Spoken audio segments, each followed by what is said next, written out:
North Carolina FC calls it quits for 2026 coaching hires in Major League Soccer, and we get to know Sarasota Paradise here on Wednesday's edition of Morning Kickaround.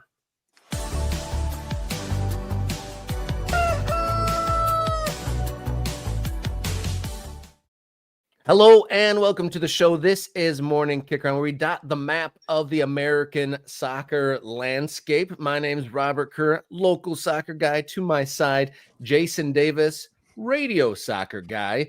And we want to start off by saying thank you, everybody. We are in the 5K supporters club. Thank you for getting us to this position. Other than that, how you feeling, Mr. Davis? More difficult, getting to 5K on YouTube or running a 5K? Rob, which one's more difficult? Well, I've done one of them, so I'll say the 5K subscribers is probably that's the one you've done. You haven't run a 5K. I have not run a 5K. Okay. Probably over the course of my life, I've probably run 5K, but in one like specific sitting, I haven't. That's hilarious. Oh, collectively, I've run 5 kilometers, but not in not at one time. All right. Okay. I guess that's fair. I would say, I think getting to 5K on YouTube is definitely harder than running a 5K. And I've done that. So I can say that. So we've just crested a year, 5K in a year, probably harder than we thought, but thank you for everyone for contributing and help lift us up to the point that we are now. Look, let's pull the curtain back a little bit before we dive into the show. And we've got a big one. We got a really good guest. We got some momentous stuff happening in the USL that's going to get us thinking a bit. But yeah, let's acknowledge that it's been work to get here, and we've been building this slowly and figuring out what this show needs to be to get people's attention and be what people want. And I think we do have a nice little community growing. I can see it on the Discord. I can see it with the MK Ultras. I can see it in the 5,000 subscribers. We took a big leap over the last month, and I like to believe that that's because people are seeing what we're doing and they appreciate it. And they see that there's something happening here that maybe we're covering things that aren't getting covered in other places. There are people, across the country who are interested in the growth of American soccer who aren't getting what they want. And hopefully that's what this show can be. Yeah, there's plenty of people that love the world's game, but not necessarily know enough to dig in. And a lot of the reason why we are the way we are, or the place where we are, is MK Ultras supporting us to the highest degree.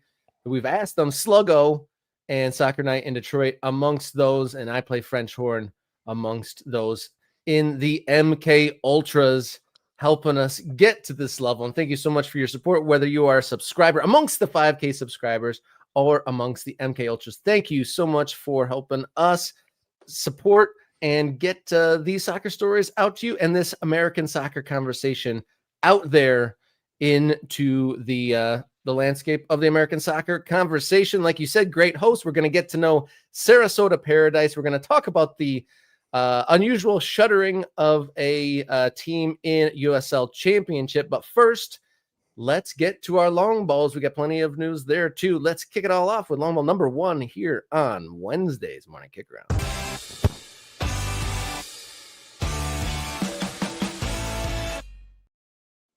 As we get our day started here on Morning Kickaround, be sure to hit that subscribe button, get us beyond the 5,000 marker. But news in Major League Soccer, the New England Revolution got their hire. They hired the Marko Mitrovic, new head coach, and you may know him from leading the U20s to a quarterfinal finish at that youth level World Cup. Yeah, this was an interesting hire for the Revs. There has been in recent years a pipeline from the U.S. soccer program into Major League Soccer. I mean, Mikey Veras is a good example of that. Obviously, B.J. Callahan was an assistant under Greg Berhalter. He's now in Nashville having success. Obviously, both those guys having success. We've seen guys, Tab Ramos once upon a time was the head coach of the US U20s and then became an MLS head coach. And although it didn't work out for him, I think that exposure that he got, and obviously Tab Ramos also a guy with an incredible career that he can point to, but that exposure that he got pushed him into a position where he could get an MLS job. And now Marko Mitrovic is next up. Now, I will also point out that there have been others who have come out of that world who have not succeeded. But this makes sense if you are the Revs and you are looking at this as a way to hit reset on the mentality, the spirit of your team. And you don't need to look too far. You could look just down I-95, a couple of hours to Philadelphia, Pennsylvania, and see the model for what you might want to try to be. If you aren't going to be big spenders, if you are not going to be attracting massive DPs, if you're not going to be one of the sort of, flag flyers of the next movement towards spending in Major League Soccer. The Revs have never shown an appetite for that. They have the pockets. It's not like the Crafts are hurting for cash, but this has always been sort of the side hustle to go with the Patriots. And until they get the stadium built, and this is not about the Rev Stadium right now, Rob, but that does seem to have hit a couple of more speed bumps on the way to possibly happening. Until they get that stadium built, they kind of have to think of themselves as a try-hard outfit, right? As an outfit that's going to be built on something else besides just sort of spending their way to success. And Mitrovic kind of fits that mode. And they've had some talent come through in recent years in New England, including No Buck, that probably would benefit from a guy like this. So this is the latest in the string of youth national team coaches getting jobs. Apparently, other candidates for this were Vanni Sartini and Josh Wolf were finalists for the role. So Mitrovic, in addition to that U20 quarterfinal appearance, he also got the men's national team to the quarterfinal of the 2024 Olympics. So that seems to be a level he gets at. But there's also comments from New Englanders saying, didn't we learn our lessons from hiring coaches without MLS experience? Yeah, look, that's the other side of this, right? Like I'm putting a rosy spin on Mitrovic because he did have a good U20 World Cup, and I think he's pretty respected. And I've talked to him on the radio, and obviously that can bias you in ways that aren't anything about his ability to coach an MLS team. And John Stark is also pointing out that New England spends in the top 2/3 of the league. Like they're not necessarily the cheapest team. I haven't looked at the salary numbers recently. I know Philly is down there with all their success. That's a story. The Revs aren't in that group, right? And I'm not suggesting that they are like the poor kids on the block. I'm simply saying that they don't seem to have the necessary characteristics to sort of become an Atlanta United, an Inter Miami, an LAFC kind of team. And maybe this is a pivot towards that. You had a coach who had deep MLS experience, had won a couple of MLS Cup titles, and it was a disaster. You had a coach who had the greatest resume in MLS history, and it ended in controversy. Maybe that wasn't about the on-the-field product, because obviously Bruce Arena won a supporter shield in New England. But it speaks to maybe, hey, let's just reset here and look at this differently. I can't promise you this is going to succeed. Have no idea if this is going to be a success for the Revs, but I think I think you can be relatively positive about it. So he will be leading the way with former MLS MVP Carlos Gil. Heel. And then further back into Mitrovic's history, he was an assistant to Veljko Paunovic with the Serbian youth team. Yeah, and they did some good things at the youth levels, and then also came over from the Chicago Fire. So I will mention that Veljko was not good in MLS. It didn't go well for Veljko Paunovic in MLS. And that Serbian U20 triumph was what Paunovic built his career on. And Marco was kind of riding those coattails. But again, Marco has done enough since moving to the U.S. and obviously being in the U.S. soccer program that I think you can look at this resume and say this is a reasonable hire. It's not a high-profile hire. It's not a guy with a flashy resume. He doesn't have any top-level experience in the senior game. But it doesn't scream like, oh, this is a disaster in the making necessarily. It probably is cheap, though. It probably is pretty cheap, because I imagine that the guys who have playoff appearances on their resumes, like Josh Wolf and like Vanni Sartini, could command more when it comes to salary than Marko Mitrovic. You said that he has a very specific way to play. For those who aren't very familiar with how that specific way to play is, what would that be? I don't think I said that. No, you didn't say that. I thought it was I thought you said it was they had a very specific way to coach it. This signaled some sort of direction. No, I mean a focus on developing players, because that's what Marko Mitrovic's background is. Obviously, with the U20s, that's what his job was. that they were developing players. Now, I think if you watched any of the U20 World Cup, if you saw the talent on the field, he let those guys play. Benjamin Kramaski, as a midfielder, thrived in terms of scoring goals at the U20 World Cup because Marko Mitrovic allowed him to make those runs necessary to be part of that attack. There were some individual players who were very influential in that U20 run, and you want to be able to maximize those. Carlos Hill is still part of this, and Carlos Hill is still excellent as a soccer player. You want to maximize what you have already in the cupboard as you also try to fill it up and maybe develop some players along the way. Moving to the other corner of the American soccer landscape, we were in the top right corner of the map. Moving to the top left corner of the map, the Seattle Sounders. News came out late last week that Seattle Sounders opening the door or seeking investment for the first time in their MLS era. Yeah, this is interesting and obviously this is the kind of thing that happens and the announcement comes out and everybody goes, what does this mean? What is this about?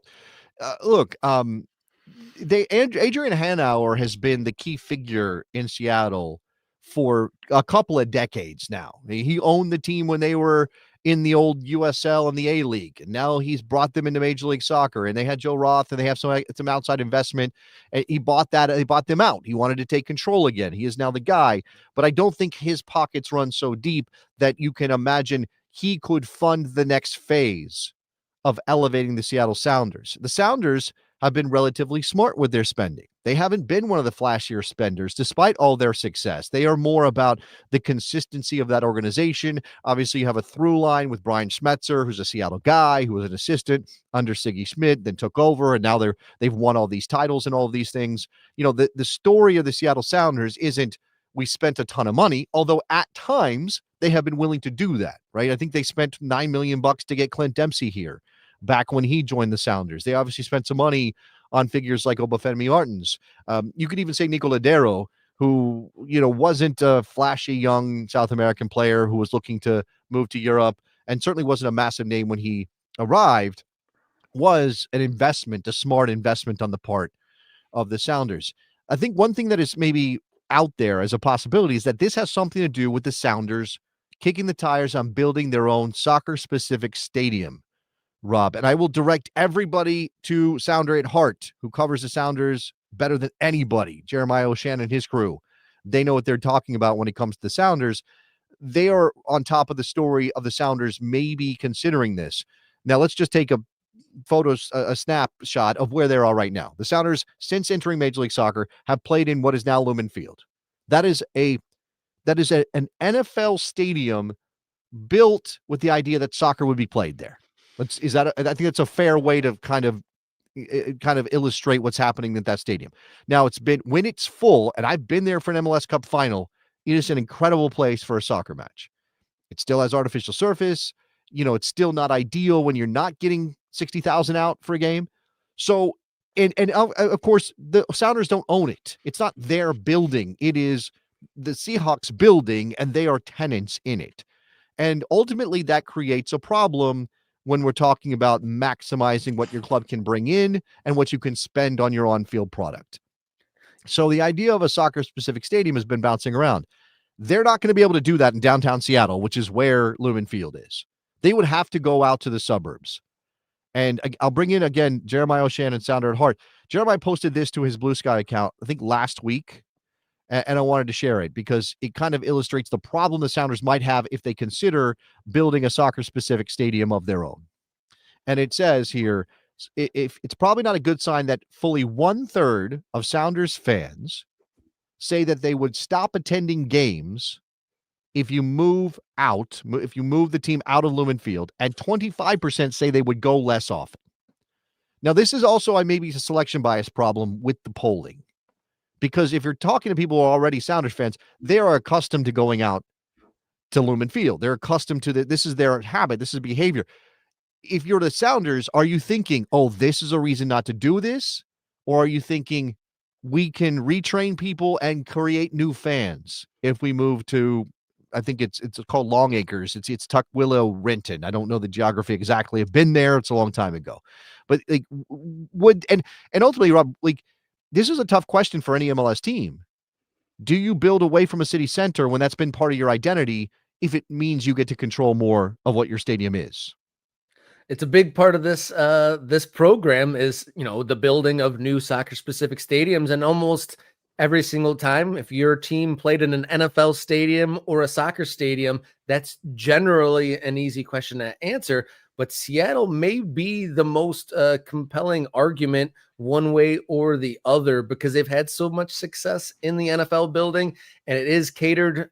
The field there, the Seahawks field, is more catered to soccer than more others. And they, like you said, they've already have a tradition. It's baked into the foundation of what that club is, and they are still able to fill it up. And from what I understand, when they only have the 30,000 and the top decks are closed, you can still produce a heck of an atmosphere. And the way they are kind of the leaders in that, kind of workshopping the stadium to where, if there is closed sections, they kind of were on the edge of like still making it a great venue, even if the whole building isn't sold out.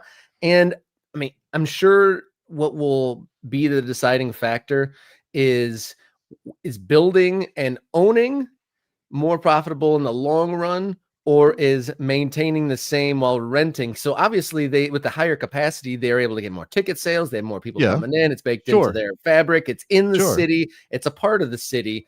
But if you're controlling the building, controlling all of the aspects of it in your own building, if that's in fact what this plan turns out to be, that is a very difficult decision. Yeah, and again, they're looking at their numbers, they're looking at their business, but that is sometimes disconnected from the identity, the feeling of the club. Now, obviously, if you screw with the identity of your club, you can screw with your business in massive ways. Yeah. And that could have effects that were a long-term problem for your club. But we are now at a point where the Seattle Sounders might be seeing a ceiling on who they can be as MLS grows past its first couple of phases. And I know that sort of in this stew that we're talking about is this idea of how should MLS spending work in the near future, right? Lionel Messi's calling for an end of whatever, end of restrictions. That's not going to happen. And I know there's been debates in our comments and on our Discord about how to do this and what's the right way for MLS to go.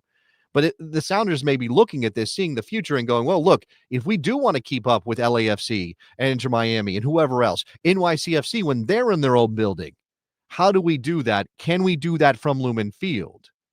That is a massive question. It is also worth pointing out, thanks to our MK Ultras, here's Chris, do you build a 30,000 seat stadium and own it, or rent 70,000 and not always fill it? You do have that.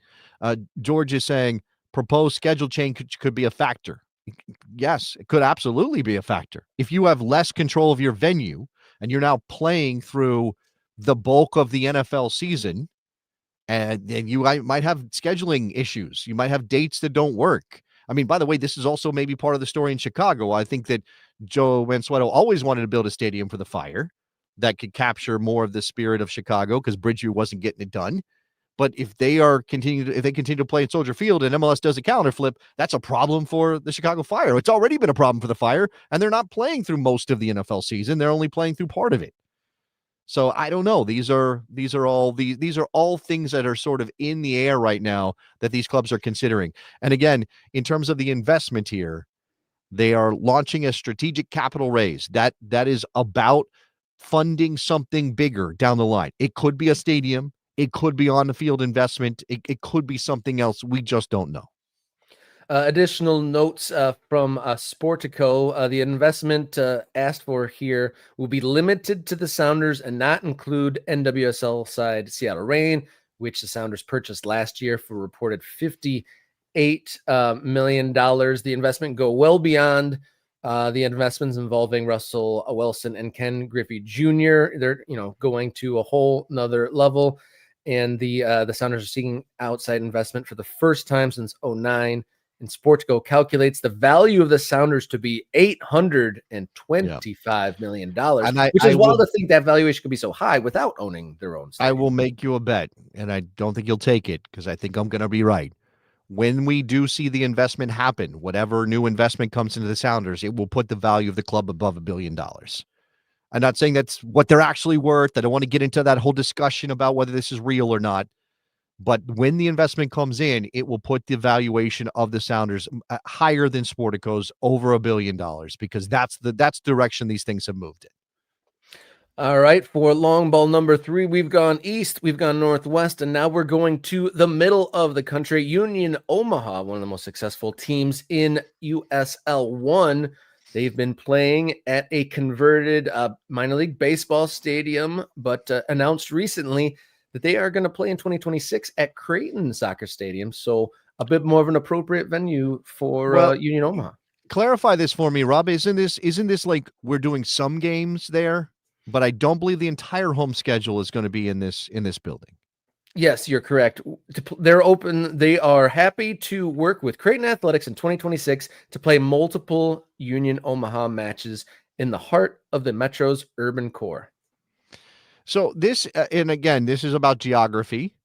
This is about identity. This is about an appropriate venue for the sport they play, right? Because they were playing at Werner Park, which is a minor league baseball stadium that was retrofitted for soccer. And even if that is a better situation than some of these teams that are playing in minor league baseball venues where they have to turn the stadium over every single time they play a soccer match and then flip it back to minor league baseball and all that stuff, it is still not ideal. And again, I'm sure Union Omaha is in the midst, I think we've even talked about this, the midst of trying to figure out how to build their own soccer stadium. And this is pertinent today in particular because of what's coming down the line when we talk about North Carolina FC. The Union Omaha on the field has been a success.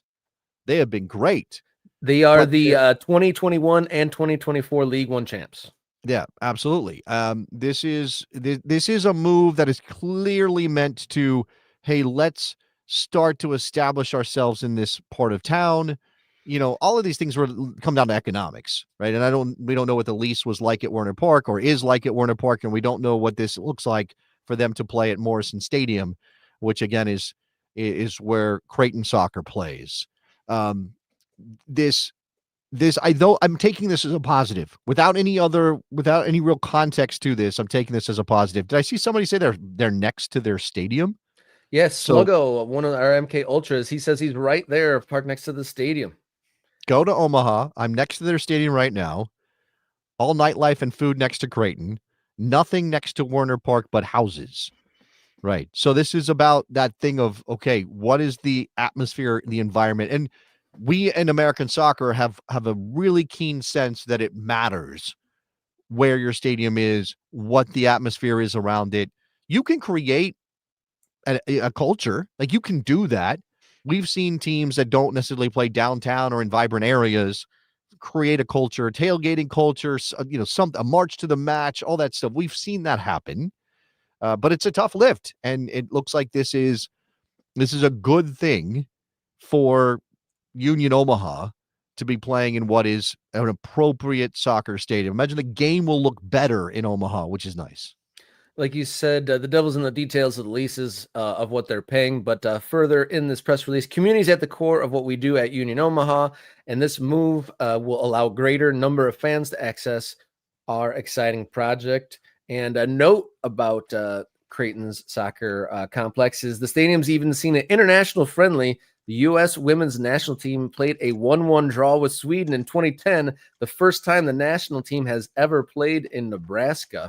And that kind of opens up another can of worms of, which places does it benefit national teams to play in one central place where it kind of has a familiarity, where there's a goal of a player to play in one specific place? Or is it like this, give moments to different places, cities, markets across the country for national teams to play?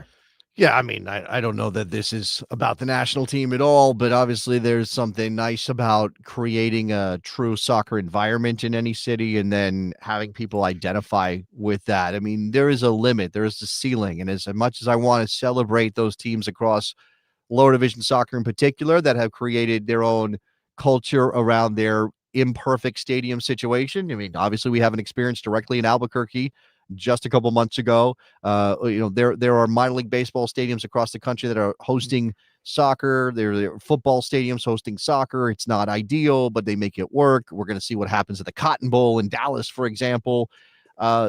There is a ceiling. And I say this all the time, and I will say it again. It's true for lower division soccer, just like it's true for MLS, top division soccer in this country, although it's obviously more difficult sometimes to make it happen at the lower division level. But until you have a building that people look at and say, hey, that's the soccer stadium, not that, say the baseball stadium and the soccer team plays there. Oh, look, there's the college football stadium and the soccer team plays there. But that's the soccer stadium. That's where our soccer team plays. Your roots aren't in the ground. You are potentially gone tomorrow. I don't mean that literally. I just mean the vibe of the team, the connection the community has to you is always going to be a reserved one. They're always going to be doubtful. Oh, we have a soccer team. Oh yeah, where do they play? Oh, they play in the baseball stadium. Oh, they play in the other team's stadium. Right? That right there is a lack of possession. That right there is a lack of clear connection to that place. And those places, those edifices have a massive influence on how we think about our teams and what they mean to us as part of our civic identity. And this is big for that step forward. Now, again, you know how we'll need their own building, just like everybody else in American soccer, but perhaps we're moving in that direction. Yeah, definitely not the final solution, but an acknowledgement from the club that they want to be in a soccer specific place. They want to be in the urban core. One final note of this Creighton soccer complex. It held the biggest crowd for soccer in the state of Nebraska. Back in 2013, the high school boys state championship got 8,200 fans in this facility. So the amount of people, true to the statement from the club, more people will be able to access professional soccer in Nebraska for at least these games that they'll be playing at the Creighton Soccer Stadium. All right, we have a guest coming to join us at the top of the hour, but we didn't really tease it at the top. We will do a bonus segment if we get some more members during the show today. We celebrated our 5K subscribers. I mean, thank you so much. Huge number. We're very happy to be making those incremental gains, but let's keep it going. And then adding, MK Ultras to the mix only helps. Yeah, look, I think we also want to be interactive. I mean, the Discord is out there. Obviously, if you're an MK Ultra, you can directly reach out to us. I'm behind on the soccer swap meet. I got to start sending some gear out. Somebody just requested my Albuquerque Soul scarf, which is the amateur team that predates New Mexico United that our friend Ron Patel was involved with. He gave me my Albuquerque Soul scarf, and somebody's asked for it, so I got to get that out the door. If you want to grab some of Jason's gear, just get into the MK Ultras, get into the Discord, and ask me for it, and I will get it out to you and send you some swag, some very unique American soccer swag. I have some stuff that is kind of off the wall when it comes to that, but there's also lots of things in the air. We have a lot of balls we're juggling, including some big projects coming down the line. I think in the new year, we're going to be launching some new stuff. I want to make some videos around some of these issues. Like doing the live show is great, and we get to interact with you directly during the day or during the show, respond to what you get to be part of our conversations. That's what I love. I love the immediacy of all of this. But if you know about our USL questions video we did around the birth of a first division league in Pro Rel, we're also trying to be more informational, provide some of those videos as well on the YouTube channel. That is obviously going to spur our growth. So if you have a thought about what direction we should go in there, let us know, and we'll try to take that into account. Yeah, the stories remaining on the show play into the USL questions video. I mean, a lot of the things that are, open-ended questions are rearing their head as we speak now. We're going to talk to a team moving up from the amateur ranks into the professional realm. We'll see part of the questions we ask in that USL unanswered questions video is, how will those teams be able to make that move from USL 2 to the professional ranks once Pro Rel is instilled? And then also there's a delay in the Division 1 sanctioning, and how will team leaderships view this interim period between now and the kickoff of the first division? But it looks like we have our guest waiting in the wings. So we're going to come right back with Get to Know Your District, Sarasota, Florida, here on the Wednesday's Morning Kickaround.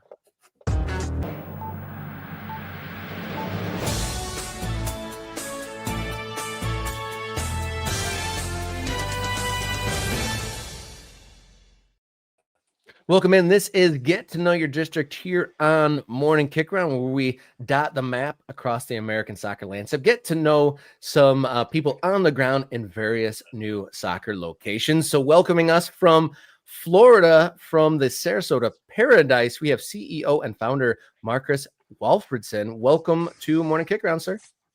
Thank you, Robert. Good to see you. Good to see you, Jason. Thank you for coming by, Marcus. This is obviously part of our show, as we love talking to people behind new clubs moving up in the world. Certainly, that's the Sarasota Paradise story. So, before we get into some specifics here, things that Rob and I would love to know, paint us a picture of why you are involved in this, why you're pushing Sarasota Paradise into professional soccer in America. Because I love the pain, I guess. No, There you go. well, I mean, my background is always from coaching at the highest level, right? So for me, I always had the American dream, always wanted to try to live in this fantastic country of ours. And I early on, I saw a gap a little bit in the how professional soccer teams in this country was run. So I figured, hey, maybe I can do that. Like, can we start a club, see how this goes, get myself into the country, and what better place on earth can you find than Paradise in Sarasota? So it was a fairly simple decision process, very short and brief, but the process to get here was longer. I'll admit I'm a little biased. Sarasota, my favorite place in Florida, so that might shape my questioning here yet. But so you were founded in USL two. You've had success on the field there. Was it always your intention to be a professional club, or has recent announcements from USL changed your outlook on that? No, the intent was always to go pro. That was the intent when we started. You know, the challenge here in Sarasota was there was no venue that we could play professional soccer at, and therefore we started USL League Two. So it was not until the Manatee County commissioners approved a investment in Premier Sports Campus, building locker rooms and all the things, that we could actually make the move. So as soon as that got approved, we immediately submitted the all the paperwork and got rolling, kind of thing. That process, I mean, and obviously, like we would talk about venues a lot. We just got done talking about Union Omaha in USL League One, moving games because it's better for them. Also, beautiful stadium, by the way. Like the Okay, Creighton Stadium, beautiful stadium. DLR did a great job designing that as well. So I love that stadium. well, I mean, I think that'd be a great move for him. Great move that for him. is that. I mean, what is the ideal for Sarasota? I mean, obviously, you're going to go pro, and I guess you can't put the cart before the horse, Marcus. But I'm sure you have an ideal situation for your club in the future. What is the stadium's role? How do you maximize it? How do you make it a place that's special for Sarasota Paradise? I think it's a great question because I think, you know, in our level, it is very difficult to, in general, have a financially sustainable operation, as you see across the landscape. But, you know, you can't do it unless you have the stadium piece, right? You need control of those revenue streams, you need control of the programming and stuff like that. So for us here, it's always been the intent for us to one day build our own stadium because we know we need it, we know the community needs it. You need a soccer specific multi-purpose venue that can hold somewhere between 5 and 7.5 probably here in Sarasota for now, that we can program year round, right? That we can have not only our team playing in, but we can also have different events, meetings and stuff like that to kind of make sure that we have multiple revenue streams. Okay, so the stadium that you were playing at currently is the best case scenario until the future possible stadium. Yeah, so Premier Sports Campus is beautiful, right? I mean, most people, I think, in the soccer country, in this country, in the soccer world, knows where it is because everyone's been there on a tournament. You know, we had the Nikes under 17s, whatever was there years ago now. So a lot of people have been there. A lot of cool players have played there up over the years, right?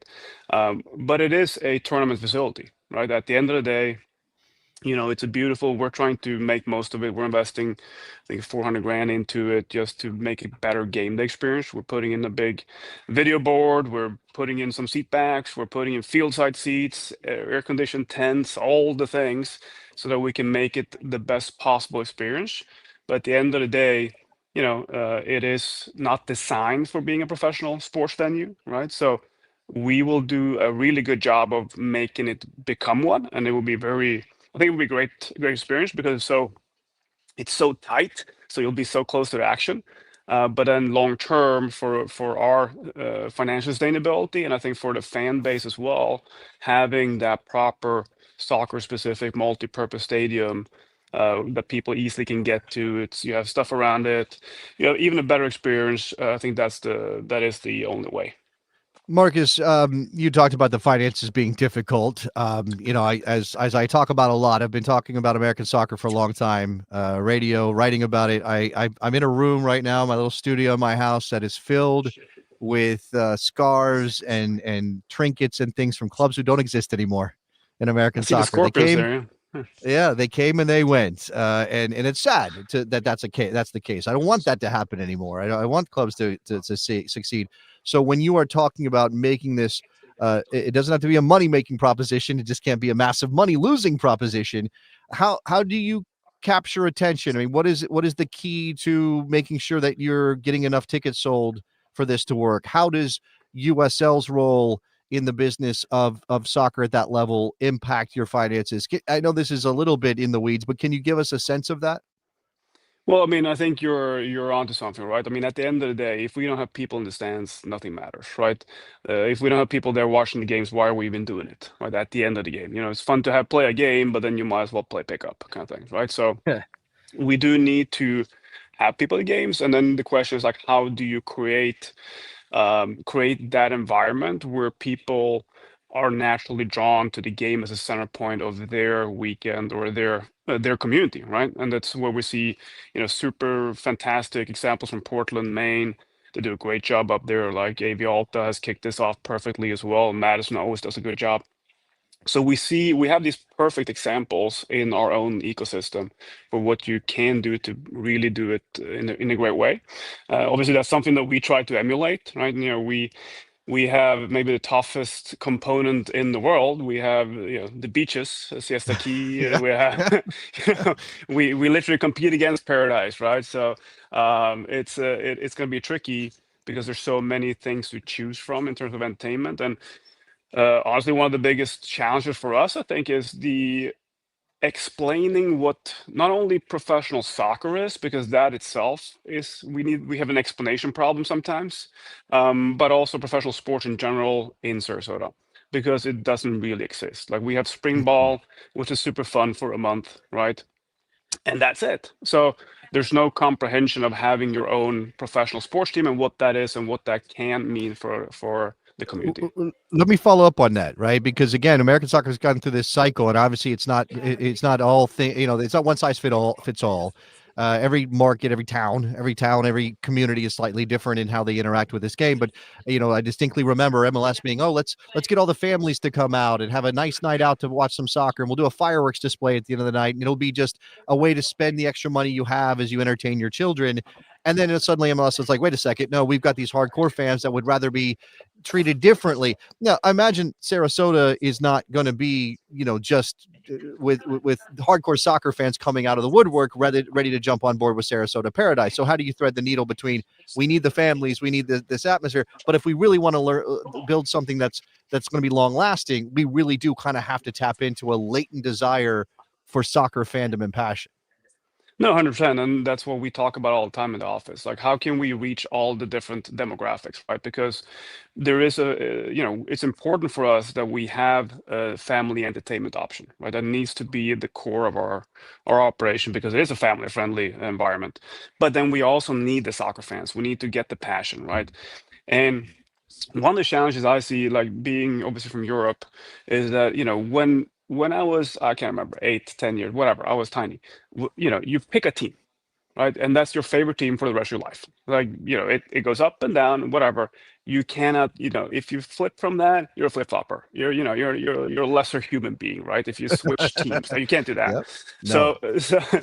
So you always have your number one loyalty, right? And I think this is something we forget sometimes when we talk about the soccer fan, is because, you know, we have all these people come from different places, Sarasota especially, like everyone almost is from somewhere else, right?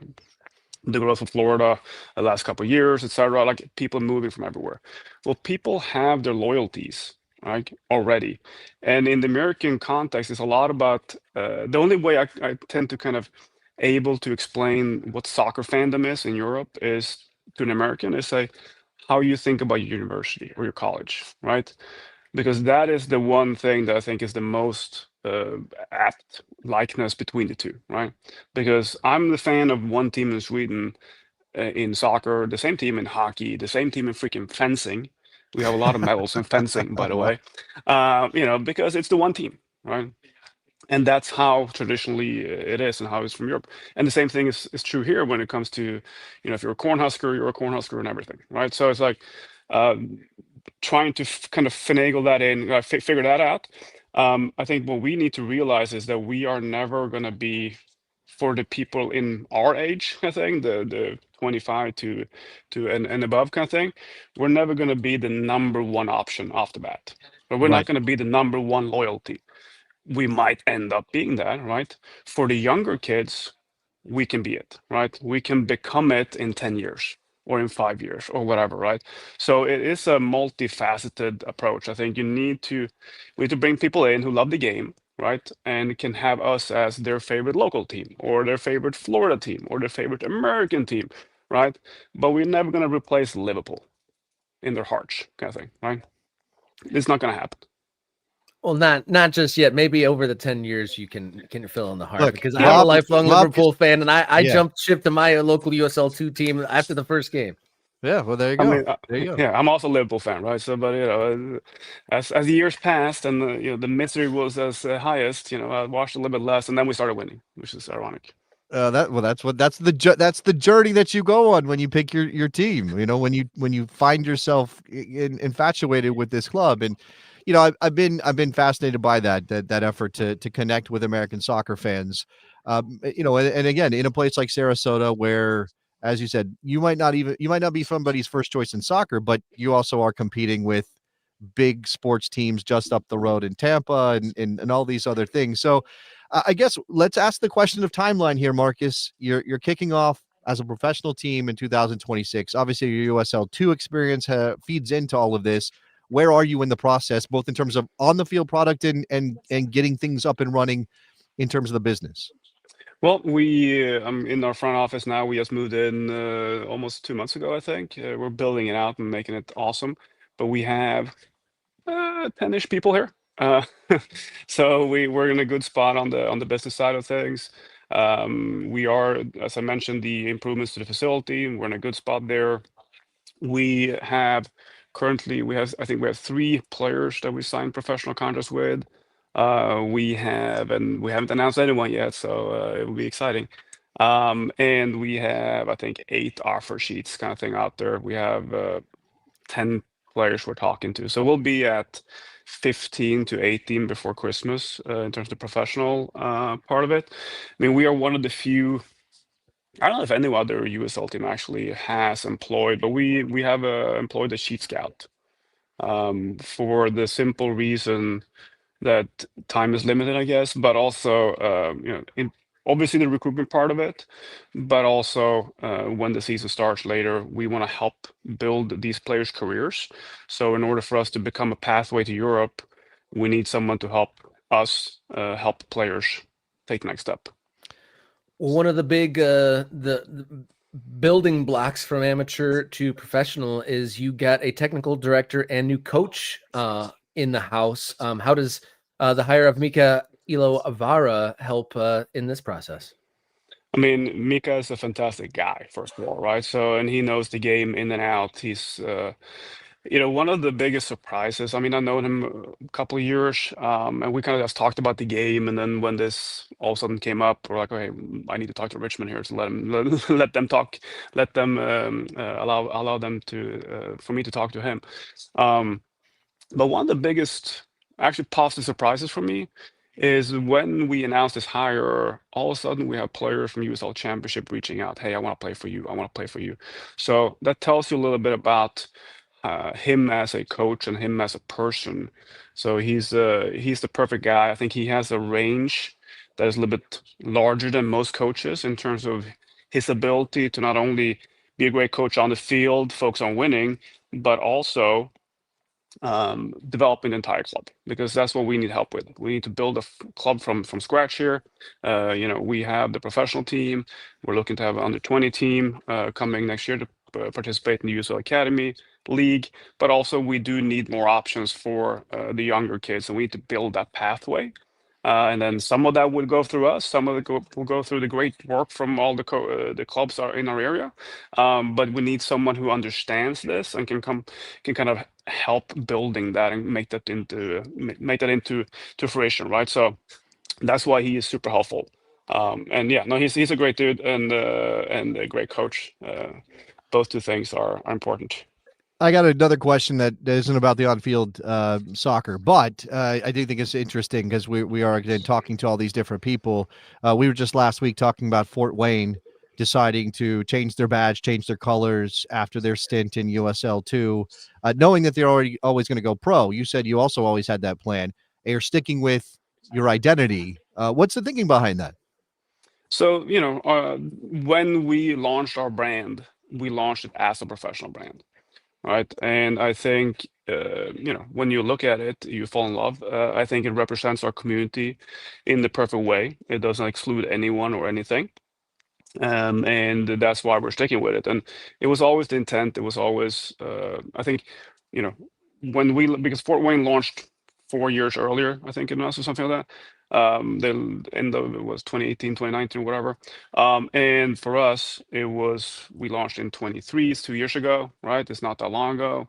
And the intent was always that this is going to be the League One brand. So that was always the intent. So that's why we're sticking with it. Now we are updating it.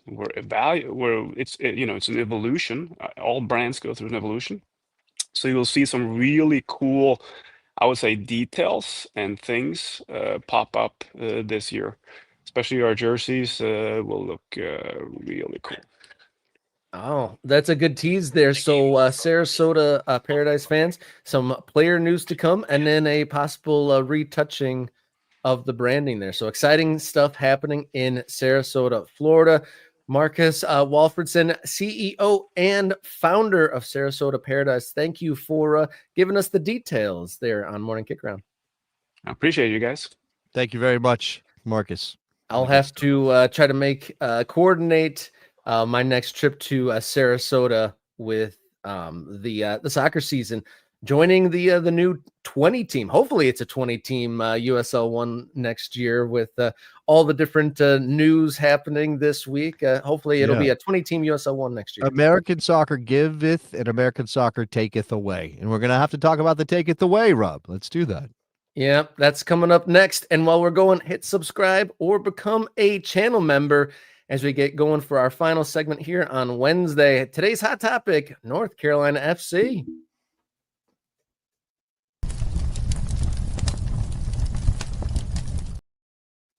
This is the hot topic here on Morning Kickaround. I'm Robert. He's Jason. Big news rolled out last night. North Carolina FC currently still in a playoff campaign. It was broken by Tom Bogert that North Carolina FC not fielding a team in 2026. Yeah, this is obviously troubling news. It comes with its own specific set of weirdness, weird items, because it is every collapse, every shutdown, every hiatus, every thing like this in American soccer is unique. It's like a butterfly. It's like a snowflake. It's got its own thing going on. And yet you can throw all of it into a big bucket of this sucks. Like, this is not cool. We don't like this. You pointed me in the direction of this Blue Sky post from Ben Gorshin, who kind of sums it up pretty nicely in terms of North Carolina's recent history. North Carolina FC determined to have one of the weirdest soccer journeys imaginable. 2023, win League One. 2024, promote themselves back to the championship. They had gone down, and then they go back up. 2025, announce a hiatus. 2026, nothing. 2027, nothing. And now 2028, because this is the other side of this story that Tom Boger's reporting, is they want to go into Division One when that launches. So this is Steve Malik and North Carolina FC saying, we're not going to field a team for a couple years, but hey, when you get that first division league off the ground, give us a call. We'd love to be involved. We'd love to be part of that. And what's funny about this is kind of a complicated timeline, but that's only an ounce of the story. There's a whole couple chapters before the USL stuff that you could wade into if we decided. But going into the 2026 season, I mean, there's a lot of items to chew on with this news, just like the timing of it, Tom Bogert breaking it, and rather than like it seemed like fans, players, nobody knew about this, and they have to play a game on Saturday. Yeah, they're in the playoffs right now. They're participating in the USL Championship playoffs, and I look, for the moment, those players still have a job. But let's bring in this troubling element again, with the background being that the USL Players Association is currently supposed to be engaged in collective bargaining negotiations with USL, which again we've been told it's not actually happening. Like there's no actual progress being made on any of those negotiations. But this is what the USLPA put out upon word that North Carolina FC is going on hiatus, or again, if you want to call it a folding, you can call it a folding, because again, there's no guarantee that they come back. So they're phrasing this as NCFC folds, players lose their jobs. Again, imagine that you're a professional athlete, you're preparing for your next match in the playoffs, and you're told, we've decided to close the business. Your guaranteed contracts are void, but here's 2 months' pay. Good luck finding another team. This happened today in North Carolina. And then they go on to discuss again that North Carolina FC players were informed that their club voluntarily folded so their owner could focus on a new stadium and a new USL Division I application. Under the current CBA, NCFC players with contracts for the upcoming season are left with pink slips and just 2 months of salary. This systemic failure has happened again and again in the USL Championship. Over the past decade, 12 clubs have shuttered. Before the 2021 CBA, players received nothing after being told their clubs were folding, proving that players are treated as disposable while the league continues to protect owners over workers every time.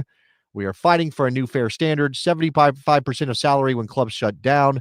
Players shouldn't lose their futures because an owner changes direction. And you know, again, this is all amongst all the fervor and excitement and talk about Division One and Pro Rel, and Tony Scholes is coming, Rob. Tony Scholes with the Premier League guy, and he's coming over. And then we've got a letter of intent to maybe put a stadium in Green Bay, Wisconsin. And we've got a plan for Firestone, Colorado, and Brownsville, Texas, and whatever. Name another town that's been mentioned on this show in the last couple of months. And you get the sense that all of this is smoke and mirrors on some level, that this is a little bit of a Wizard of Oz situation. If you look behind the curtain, all is not what it seems.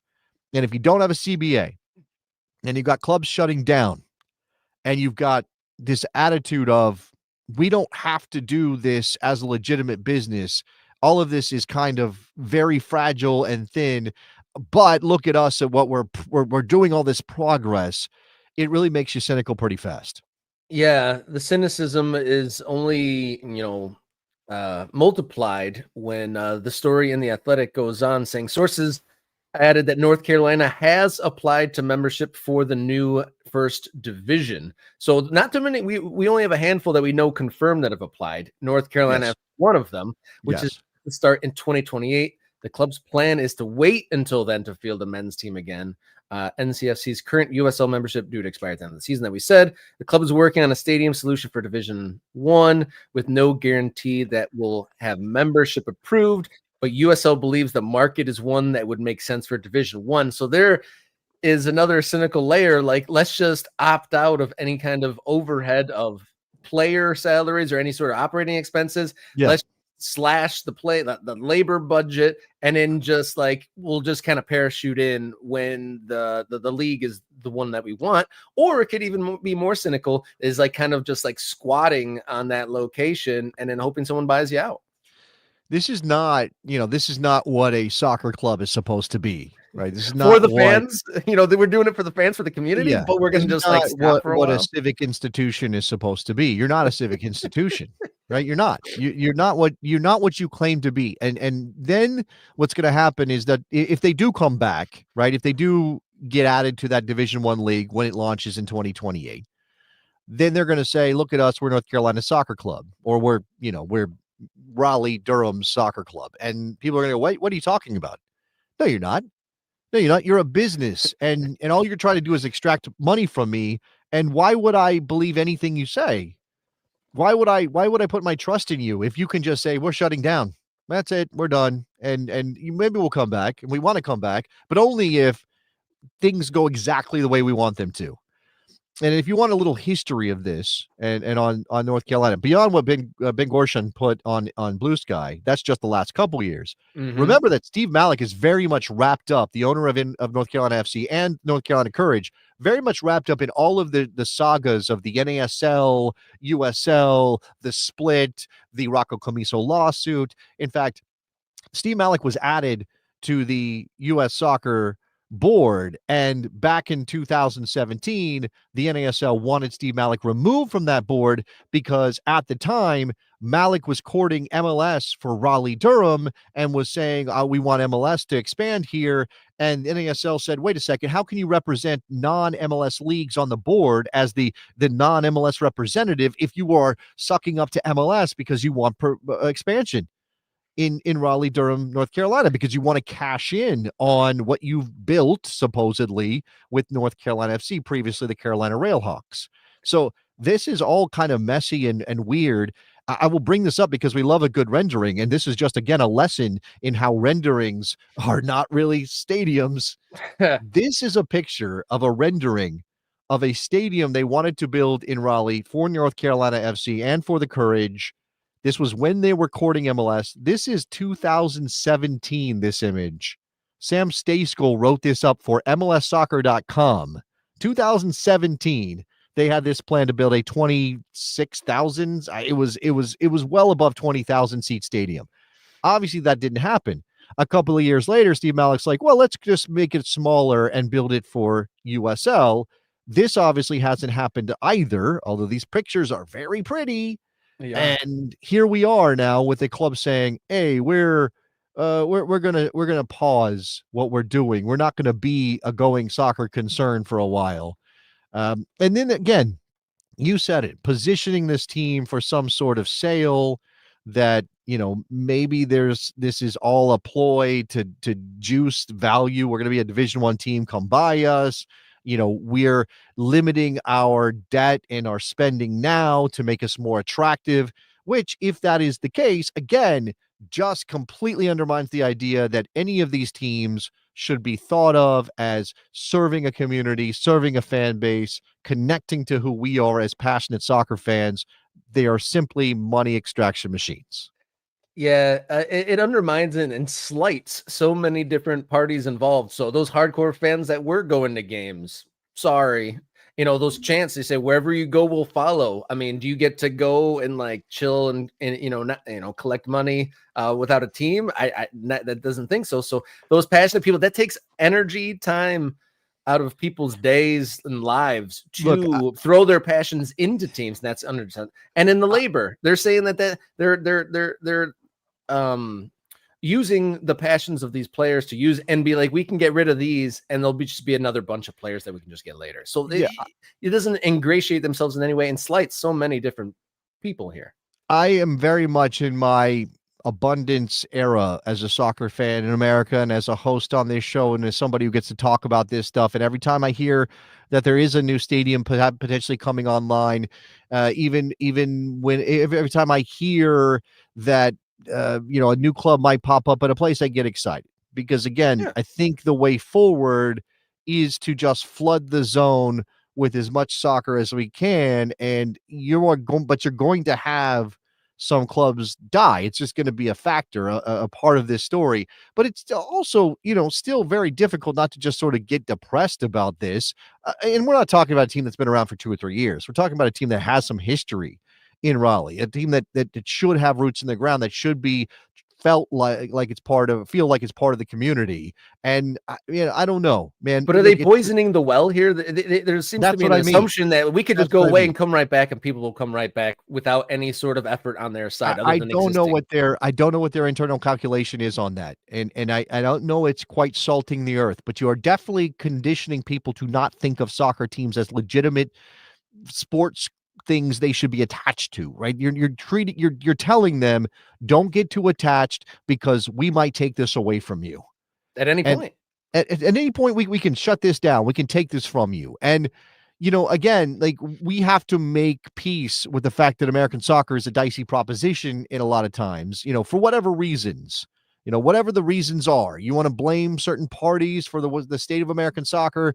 Fine, be my guest. But the reality, the on the ground thing is that these clubs are dicey propositions. And when we engaged with them, if they're not, it's not that long ago, Rob, that the discussion around MLS was that it could fold at any moment.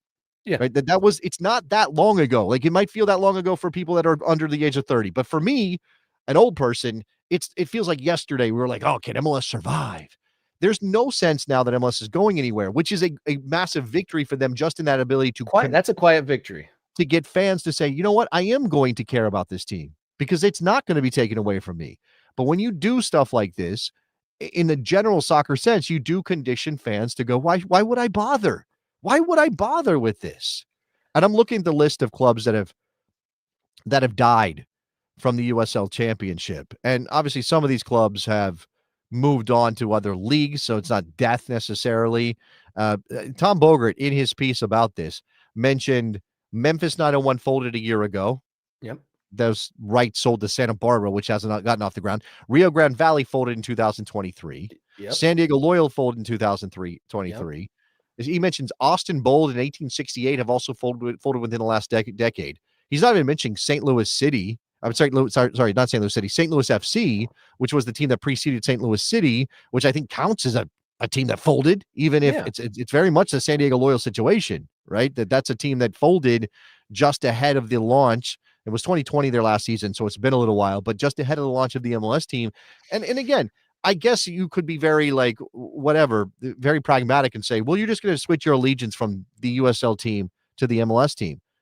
But those are different things, and they feel different, and they have different ways of connecting with fans. And I don't like that that's the way that we are treating this, that it is sort of transactional. At the same time, and you guys were talking about Liverpool, you and Marcus, simpatico on Liverpool. We're back. The history is impossible to create. You can't fill that void, the historical void that exists for American soccer teams. Right? You can't wish into existence something that goes back 100 years. It doesn't. So, again, sort of like, how are we supposed to think about these teams in this moment when they're new? And even if they do have a bright future, being new makes them feel different than the connections we have with a Liverpool or with an NFL team or an NBA team or a baseball team. And you could broaden that out. The teams that have shuttered, the USL one, the Hailstorm dropped out last year because of ownership financing issues. And in this year already, Texoma saying that they had to relegate to the amateur level. Yeah. Going into the comments, plenty to say on this topic, but Neilja has, sorry, I can't. James Real.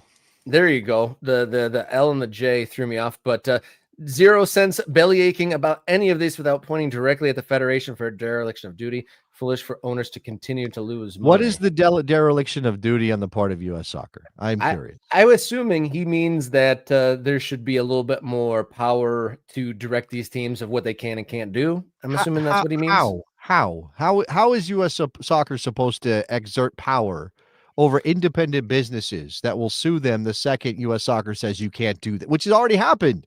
Right, multiple times, U.S. Soccer has been taken to court over an attempt to regulate the game in a way that kind of makes sense on some level. If U.S. Soccer said, in order for you to be sanctioned, you have to be engaged in promotion and relegation in America, and FIFA is not going to say we're pulling your sanctioning, because FIFA won't do that. FIFA will say you should have Rule 5, you should have sporting merit to determine what teams are in what leagues. FIFA's not going to go to court to enforce that. They know they have no legal standing. Right. This is the problem here, is that U.S. Soccer cannot be as powerful as we need them to be to do the things we want in this country with soccer. And you don't want them to do that anyway if you don't trust their leadership. So this thing is a catch-22 all around with how this is going. Independent businesses, Major League Soccer, USL, NISA, they are operating because they think they have the best way of doing soccer, and they are allowed to. Competition is the way of America. So they can say, we're going to start our own soccer league, and nobody can stop them. And yes, the PLS, people don't like it. People think it should be renegotiated. It's about as light a touch as U.S. Soccer can exert on these things in order to have some influence over what teams look like in individual leagues in America. But even that, again, if that Rocco Camiso went to court to challenge the PLS, even that is of question. So if you say no standards at all, okay, you want that, fine. Trust me that it's going to be chaos. Okay? Trust me that it's going to be not prettier than it is now. And again, none of this is perfect. We'll see how this all plays out, but in the short term, the season is still on. North Carolina FC hosting Rhode Island on Saturday night. We're going to try to get some reaction from the scene, but Soccer Night in Detroit says it well. That's going to be a weird scenario in Cary on Saturday night. Will this energize them? I mean, they're literally playing to keep the club existing for another week or so. So that'll definitely be quite a unique situation in the USL Championship playoffs at the weekend. Does that empower for an amazing, last hurrah, or is they just going to be disheartened and down tools and it's going to be a no-show? And I don't know. It's going to, it's going to be a weird vibe. I imagine we will have some protests over Malik and the ownership making this decision. Is it possible that fans won't show up in Cary to support the team because of a boycott over this? Will some people learn for the first time as they walk into the building and are told the team is folding there's no team next year? Like, these are all scenarios that could happen.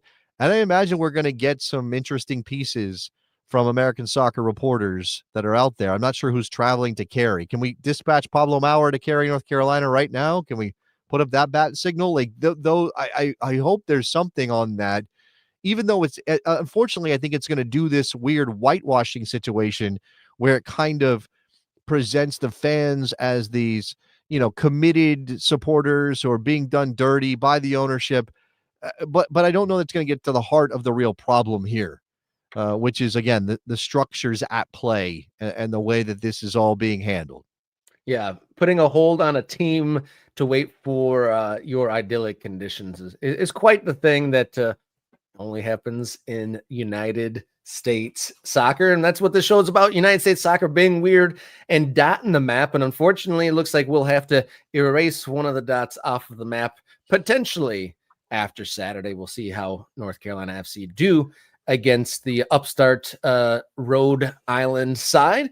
But thank you for everyone for chiming in. We had a great show. We hit some good live numbers. Be sure to subscribe. Keep us going well past 5,000 subscribers. And if you aren't already, become an MK Ultra, a great growing community. $3.99 a month gets you early access to videos, priority commenting on screen during live shows, and the ever-enriching Morning Kickaround Discord server where there's great threads on conversations from this and all other sorts. Can I do a thing, Rob? Can I do a thing? Will you let me things. do a thing? All right, let me see if I can do a thing. I hadn't planned this, but since we're here and we're live and we have this ability, and nobody's going to kick us off the air if we go long, why don't we bring up our map of MK Ultras and just take a peek and update everybody where our Ultras are located across the country. There you can see, this is our MK Ultra map. If you're in the Discord, if you're an MK Ultra and you tell me where you're located, we will dot the map for you. We were dotting the map with clubs. That's happening outside of our control.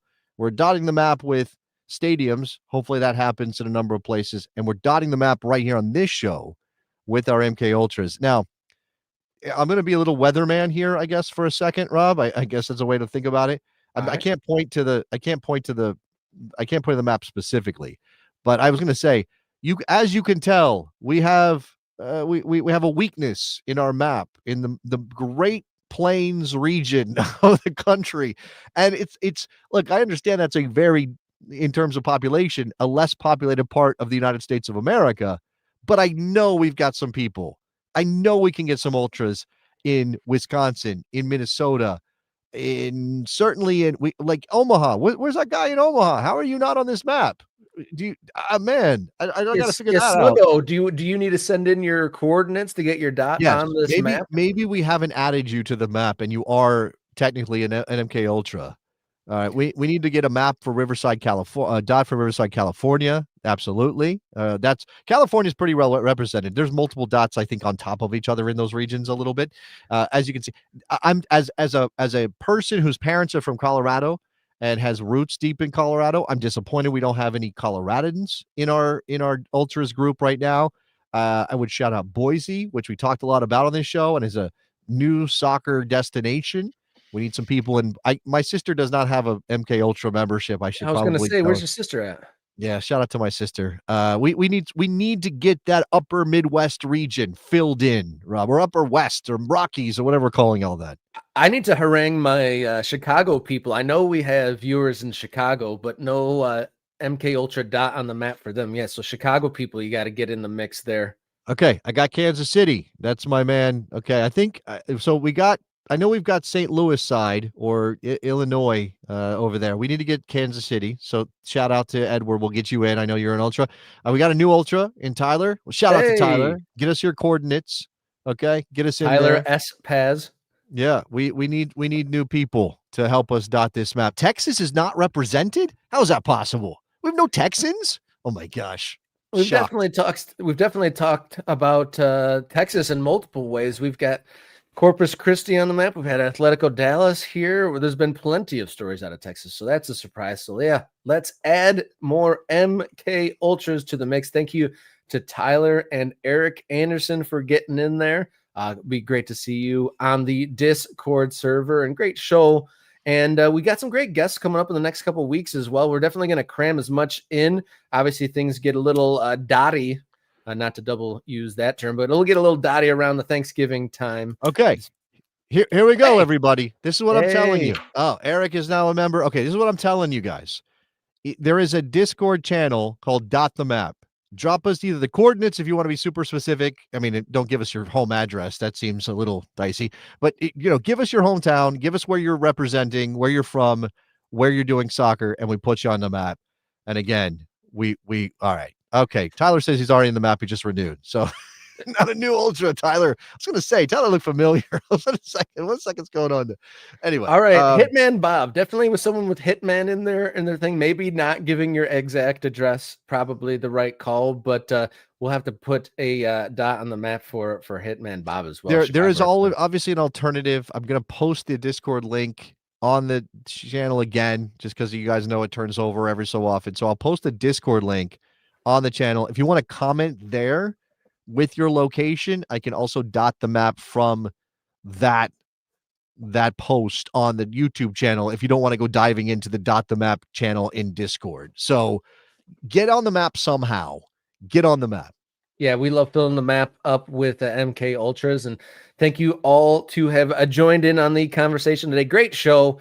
We got to know Sarasota. We dove into North Carolina FC, Seattle, Omaha, and New England. So we were all across the map, and shouldn't forget, we have at least one member in the UK, and I have seen some shout outs from Central America. We have at least a viewer in Ecuador today. So expanding. That would not be Central America. That would be South America, Rob. They say Americans don't know geography. Come on. You probably know where, Warwickshire is, but you can't tell me where. You don't know where Ecuador is? It is not in the United States. I kind of I accumulated.